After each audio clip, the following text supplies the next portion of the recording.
Hey everyone, this is Tandeep from Sales Ops 360 and welcome back to episode 18 of the Hook and Conversation series 5 critical ingredients to achieve product market fit. So, if you are a product owner or a startup, founder, or someone dreaming of building a product, this video is for you.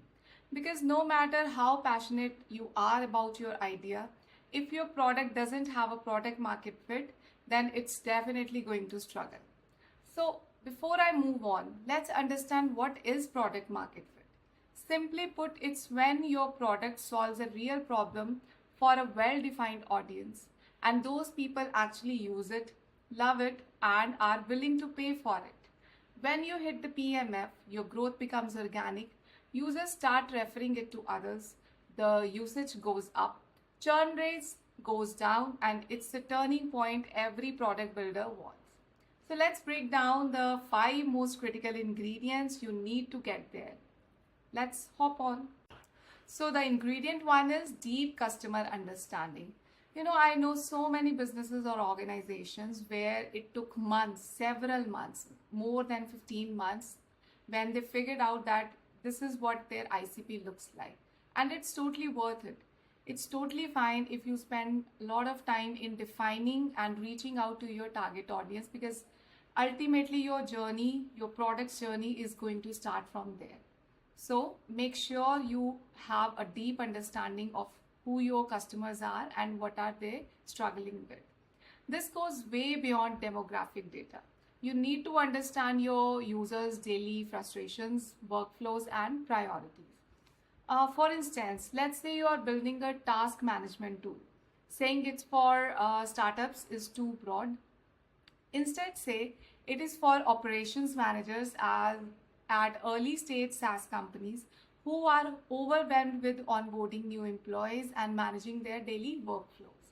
So spend time interviewing them and ask such questions like what are your biggest time wasters? What tools do you currently use and what do you wish those tools have? So that it can become easy for you to do your daily tasks and workflows.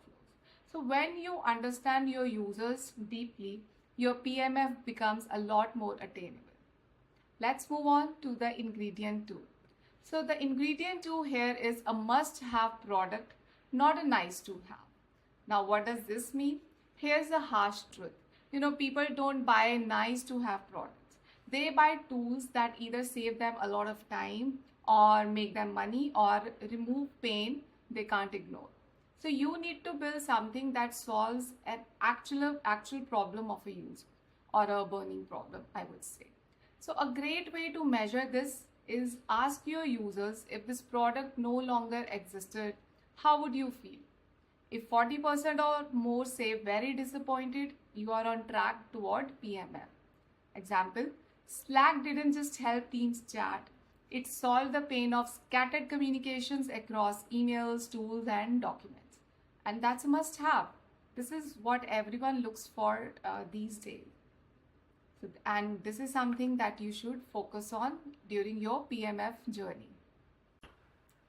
Ingredient 3, that is fast and onboarding, habit forming value. First impressions matter. You have got a tiny window to show users that your product is worth their time. That's why onboarding is so crucial. Users should be able to get value, even a small win, within the first session. Example, Notion walks you through a pre-filled workspace to show what's possible. Duolingo gives you your first lesson in less than 60 seconds. And once they see the value, your goal is to make the product part of their daily routine with reminders, useful nudges, or clear text steps. Next is your ingredient 4, that is the tight feedback and iteration loop. Feedbacks always work in a great way when it comes to achieving PMF or your product market fit. Because when you are building a product that is solving a real user's pain, then it is crucial to collect the feedback and iterate your product accordingly. So it does, because PMF doesn't happen in a single launch. It happens in loops. So you ship, you learn, and then you improve. But only if you are collecting the right feedback. So make sure always ask your users that what's missing, or maybe what's confusing, what made them stop using the product. So a very good example for this is, Dropbox tested the early prototypes by hand before even writing the code.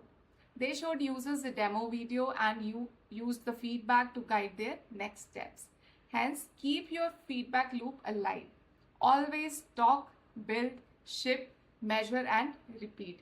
It's very important to keep iterating your product if you want to achieve product market fit based on the real user feedback. The last but not the least ingredient is a unified go-to-market strategy.